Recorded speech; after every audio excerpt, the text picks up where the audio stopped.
رمضان مش بس صيام وصلاة، رمضان كمان رحمة ومشاركة. من أجمل صور الرحمة في الشهر ده هي شنطة رمضان. شنطة بسيطة فيها شوية رز كده وسكر وزيت، حاجات يمكن احنا نشوفها عادية ولكن عند غيرنا هي حياة كاملة. الجميل في شنطة رمضان إنها بتوصل لبيوت ناس كتير يمكن عمرهم ما طلبوا حاجة، ناس متعففة محتاجة لكن كرامتها تمنعها إنها تمد إيدها. اللحظة اللي توصل فيها الشنطة دي لبيت زي ده بتكون مش بس أكل، لكنها رسالة: إحنا فاكرينكم وإحنا معاكم. الإطعام في رمضان مش بس صدقة، لكنه مشاركة للفرحة. إنك تدي غيرك ده إحساس إنه مش لوحده وإن في حد بيهتم بيه.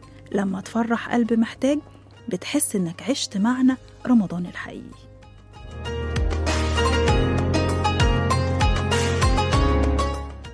رسالتنا النهاردة: افتكروا الناس اللي مش هتمد ايديها لحد، وخلوا شنطة رمضان والإطعام وسيلة نوصل بيها الرحمة والبركة لقلوبهم، لأن رمضان مش هيكمل غير لما نفرح غيرنا. وبكرة استنونا ودايما يا رب متجمعين على الفطار.